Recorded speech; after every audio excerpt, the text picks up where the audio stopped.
When you feel like life has dealt you a hand of unfair cards, instead of folding, you double down and you stuck in the game. You faced battles, you felt broken, but hey, do us a favor, put your hand on your heart. You feel that? You're still here. Welcome to the Resilience Files Unlocked, where survival meets transformation. Welcome back to the Resilience Files Podcast Unlocked. I'm your host, Carrie Burnett, and I'm so excited to be here with you today. And as many of you know, after a devastating hit and run on New Year's Day, life and things tried to stop me, but instead it strengthened me to rise again. And here at the Resilience Files Unlocked, we share stories that remind us that survival is only the beginning. Transformation is possible. So today's guest is going to share a story about generational patterns, reclaiming identity, and after decades of emotional control and learning the powerful word enough, we see where her life transforms to.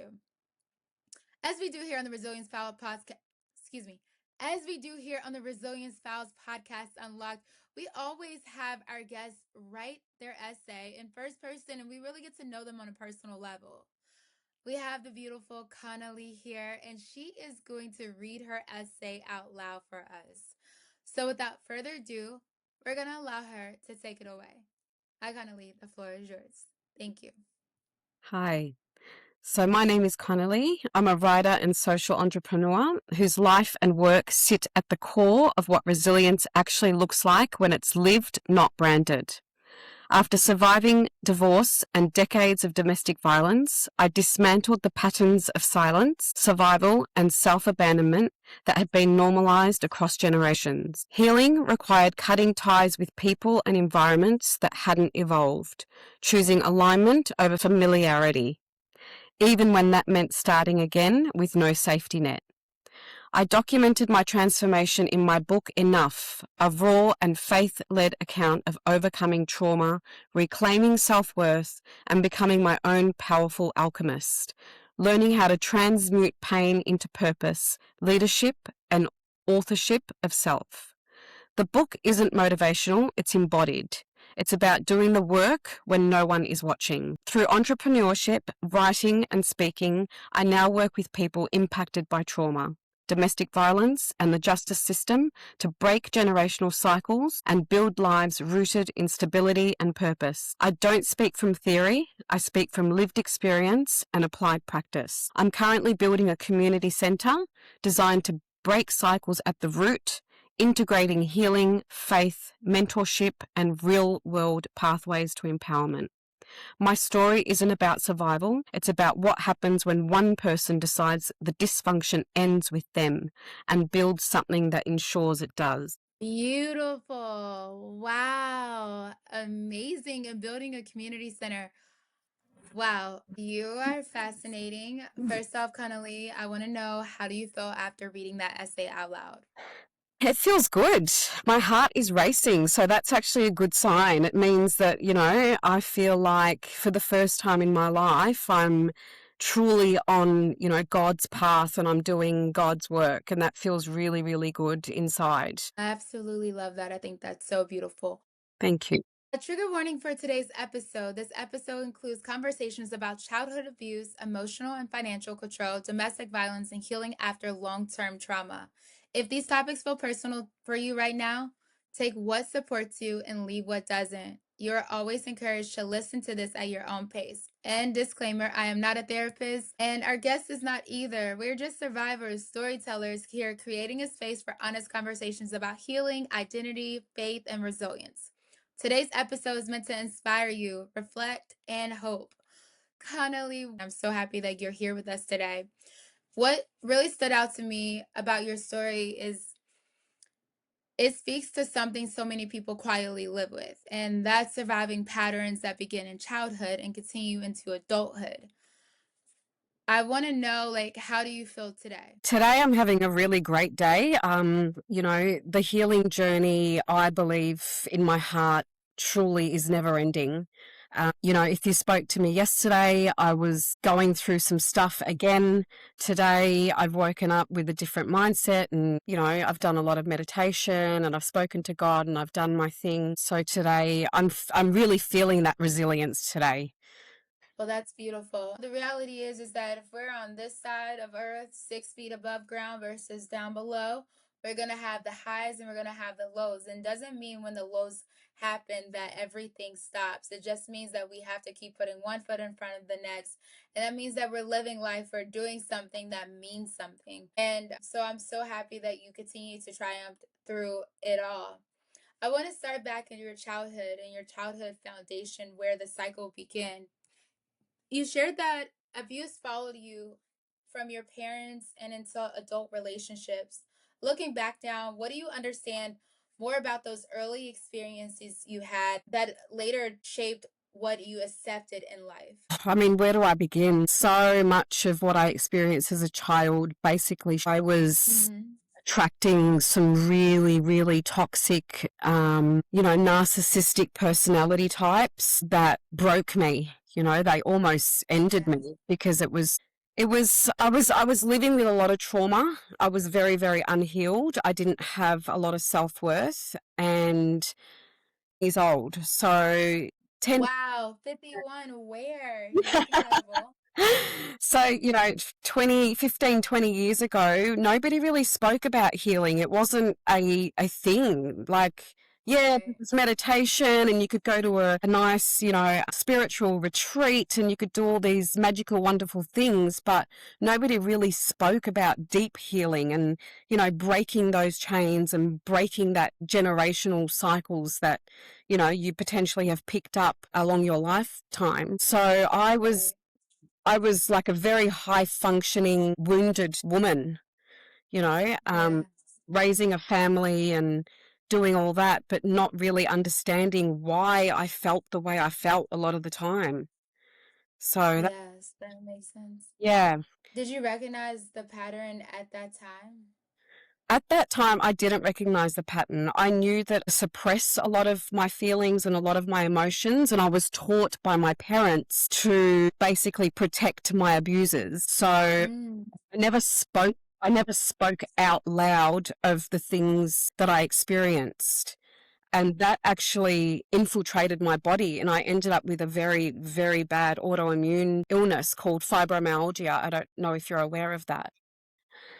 No, but please elaborate more on it. So, they say the body holds the trauma and Yes. body basically, because I wasn't expressing or able to really process what had happened to me as a child, I would Yeah.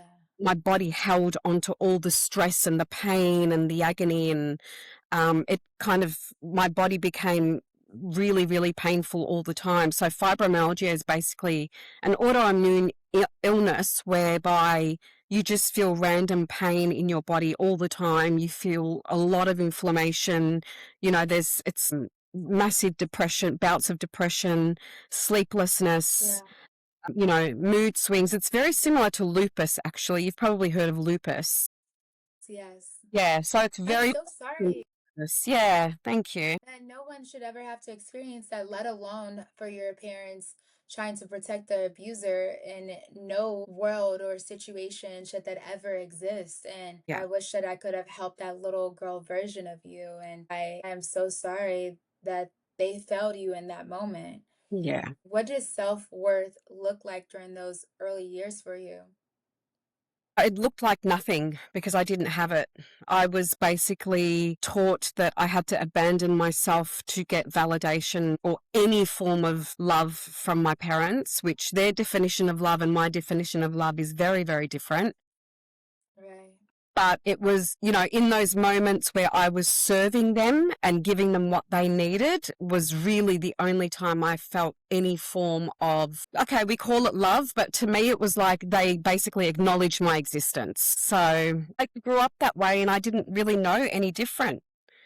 I didn't know any. I speak with a lot of people, obviously with the podcast, but just a lot of people in general. And so often you don't know if better exists, if you've never experienced better, you're only used to the circumstances that are within your reach, right? Within the home that you live in, the streets that you're in, the city that you're in. So it's Absolutely. like what happens in a completely different country, you don't know if it exists, if your dreams can come true, if love could feel like this or that. Sometimes the only escape that most people have is watching TV or listening to something or reading a book. And I think that there is someone that's going to be listening today, and maybe even someone that's young, and they're going to say, "Wait, no. So there is better out there. This isn't normal." And I just want them to know that it is not normal, that love does exist, and that your parents should love you unconditionally, and they should protect you from your predators. Um, were ever moments that a part of you believed that something better was possible? I believe that from a very, very young age, I always knew that something better was possible for me. Yes, absolutely. Living in this kind of dreamscape where I was imagining a better life. And I didn't really know what it looked like, but deep down inside my core, I knew that it didn't feel right, even though I didn't know Right. it better, nothing ever felt right to me. I had suicidal thoughts by the time I was 10 years of age, and Wow. I knew I didn't want to die necessarily. I just wanted out of the situation I was in. And I knew that there was something because I could see healthy examples of families on the other side. And I was like, I want to be like that. I want that mum. I want that dad, I want that kind of love. Right. So yeah. Yeah. I was always Yeah, absolutely. wandering around thinking there's got to be more. This can't be it.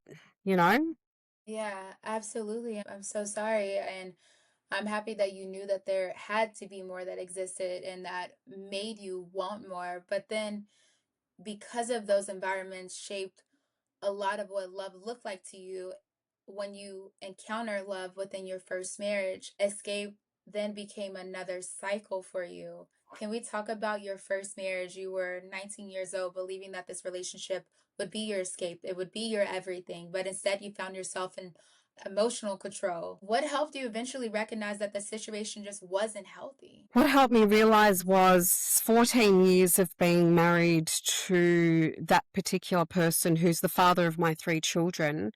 And I realized, so I was with him from the age of 19 all the way to I was 33 years of age. And I'd raised this beautiful, amazing, perfect family. They went to amazing schools. We were like a perfect family on the outside, but nobody really understood what was going on the inside. And I was working so hard and like so diligent in making sure that we looked like we were the perfect family because I didn't want anyone to really focus on us and go, hey, what's really going on in there? And again, because I was Mhm. taught to protect my abusers, I didn't have a voice. I didn't know how to voice concerns. So, yeah, I got to the age of 33 and I realized I had just done so much self-abandonment to give him everything that he could have ever possibly wanted in a wife, a family, but I was filling up his cup, but my cup was draining. So I was completely dry, whereas his cup was overflowing. And I looked at it and I thought, no, this doesn't feel right. Mhm. Um, Yeah. Obviously, you make sacrifices in marriages and you make sacrifices as a parent, of course, but at the end of the day, I wasn't getting anything in return to what I was giving. It was just take, take, take, take, take. And then there was so much control, emotional control, religious control, financial control. Stop and look and go, no, this needs to change because I don't want my children thinking this is the right way. Yeah, absolutely. 100%. Mm. Talking about children during this time when you were trying to be the picture perfect family and keeping everything together, and you were carrying such a great responsibility as a wife, the mom, and all of this, did your children know what was going on? And then they knew on the outside, we have to keep it together? Look, that's a really tough question to answer. When I divorced my husband, my eldest was 15 years old. Mm. Believe that she she does have a lot of recollection of the abuse and the control in particular. The other two, not so much because they were a little bit younger. Yeah. I was really good at putting on a facade. So I was really good at putting on a smile and putting on a brave face. Right. But my emotions would come out in other ways. So I had a very explosive personality. I didn't know how to manage my emotions. It would all become really overwhelming. And then I would start doing what my mother would do to me, and I would lash out, and I would discipline them in ways that now I look back and, it can make me cry because I think I shouldn't have done that. I shouldn't have said. I was smacking my children more than what a child should be smacked. I was speaking to them in a way where it was demeaning, and, I was becoming the person that I said that I would never ever become. And that Yeah. I realized, like, I've actually become toxic myself. Mm. So, What during that time, and you were saying that you did things to your children that you knew now that was wrong, and that at that moment it was a result of these things happening to you and all of these emotions boiling up. mm. Did you ever have a moment where you were able to ask your kids for forgiveness or to come to amends of mommy loves you and this is I didn't mean to do that, or what was that conversation? Have you ever had a conversation like that? Yeah, so those conversations have happened later in life. So my children are now 31, 26, and 23. Oh Um, wow. yeah, and along my healing journey, and particularly over the last, I'd say, 2 or 3 years, I've Mm-hmm. I've sat down with my children and we've had those conversations, and they now are at a point where they feel safe enough to come to me and say, Mum, what you did wasn't okay and it affected me in this way. And then you're absolutely right. It wasn't okay. I wasn't justifying my behavior, but I was explaining to them that I was operating from a place where I was just, I didn't really know any better. Like, I was conditioned to be this way. I saw my grandparents be that way. I saw my parents be that way. I saw basically everybody in my family be that way, and I didn't know any different. So Yeah. it wasn't until I made the decision to break that cycle in my family that my kids felt safe enough to come to me and say, what you were doing actually wasn't okay. And I was like, yeah, absolutely. You're absolutely spot on. You're right. It wasn't okay. Yeah. And thank you for coming and telling me that. Yeah, Connelly, I'm really happy that you took responsibility and accountability for those actions and you created a space that your children were able to come to you. I think that is so important. And during that time when you realized like you may have been acting a bit unhinged or really emotionally outraged and it resulted in your behaviors with your children, what was the breaking point that said like I can't do this anymore? It was the fact that the illness that I was speaking about before had basically taken Right. my body, and I got to a point where I was unable to function anymore. There were periods of time where I was bedridden for 2 or 3 weeks at a time, and I had no support from him whatsoever.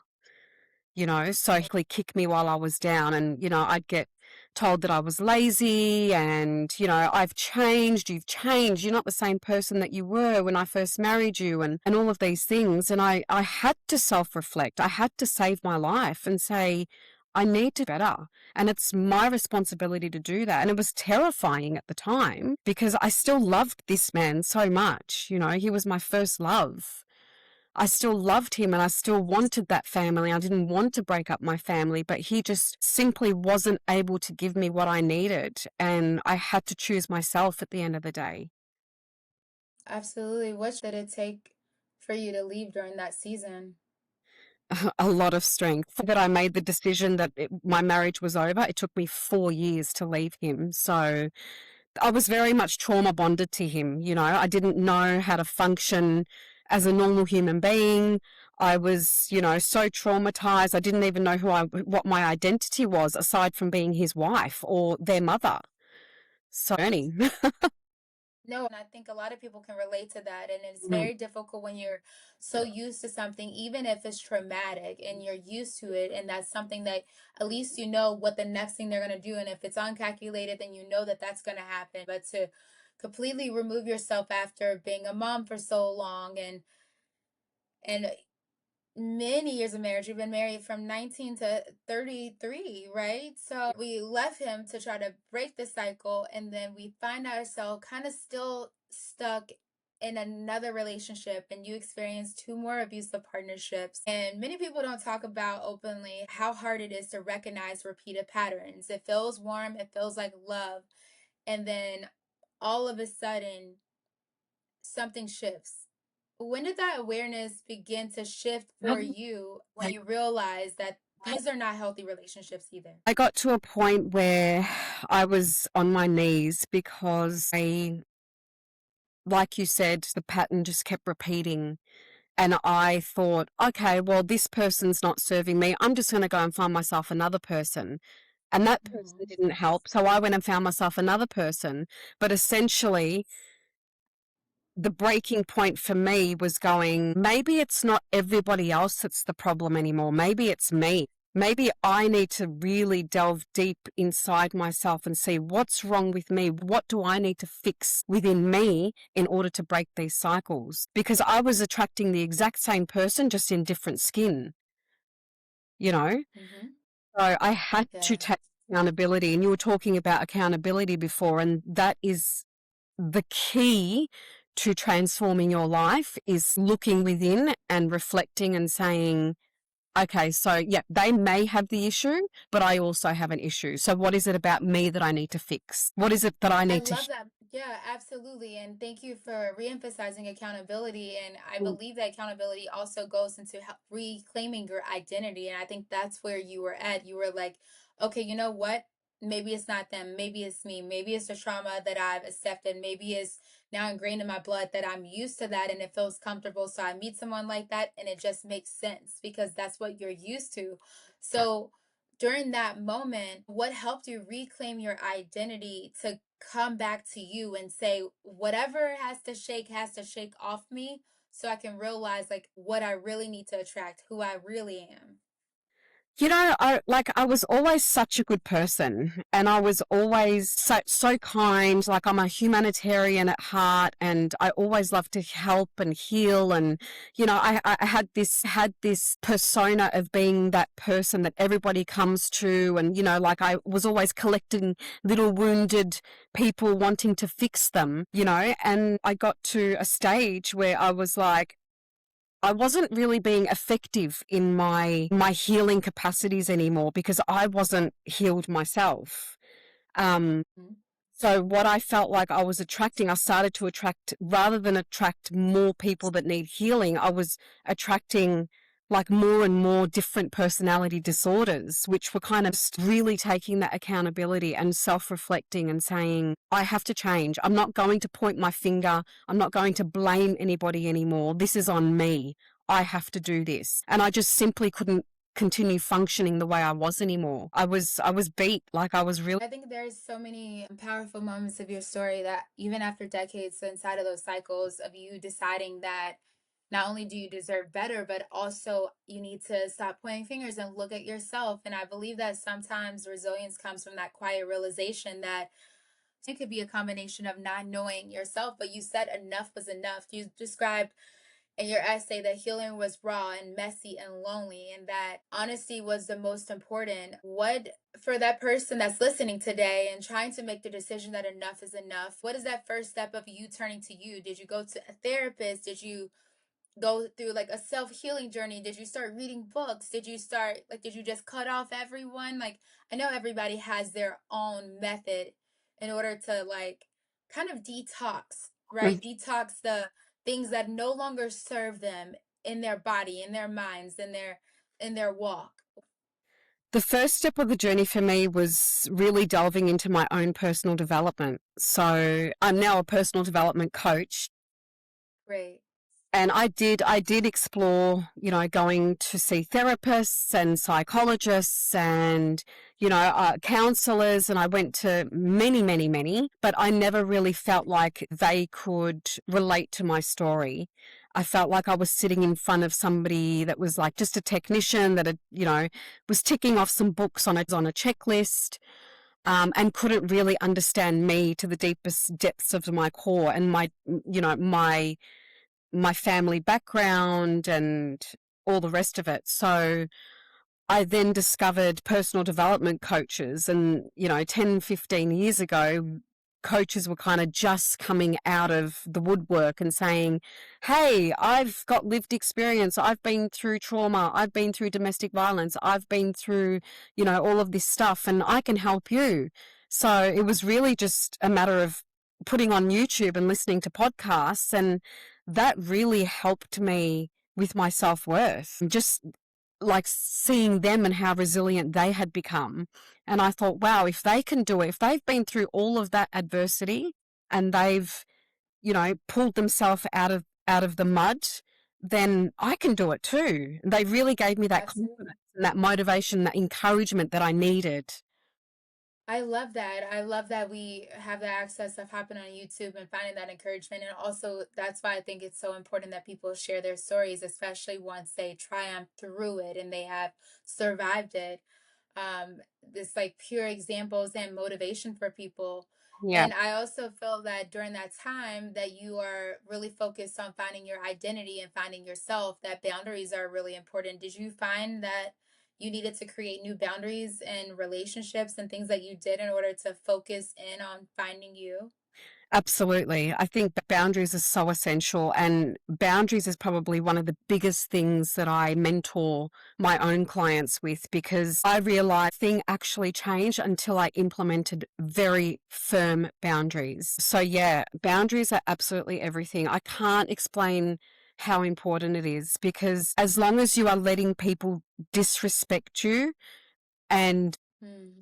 allowing them to get away with that disrespect, they're always going to do it, you know? 1000%. And when you're dealing with these, toxic personality types, if you allow them to treat you a certain way, they will. They will. Yes. So for me, boundaries was so important. And, it's sad to say, but it's great in a way as well. But I've had to do a brutal culling of many people in my life, including my family, because Yeah. I got to a point where I was evolved and I was no longer identifying with that version that they wanted to keep me stuck in. And Hmm. I knew if I keep these people in my life, I'm going to continually go 5 steps back, 2 steps forward, 10 steps back, 1 step forward. But I was always going to keep going backwards. I completely agree with you. Absolutely. Yeah. You also moved into a moment where you shared that reconnecting with Jesus helped you rediscover unconditional love for the first time. What changed inside of you during that season? He taught me that no matter what has happened in my life, no matter how other people see me, he loves me unconditionally. And I was raised in a very strict Catholic family where I was taught that no, you had to be a certain way in order to gain God's love. So my Mm, whole life felt like I fell short of that, because, I was married a man who my parents didn't approve of. I was pregnant before I got married. There was a lot of shame and guilt associated with that, around that.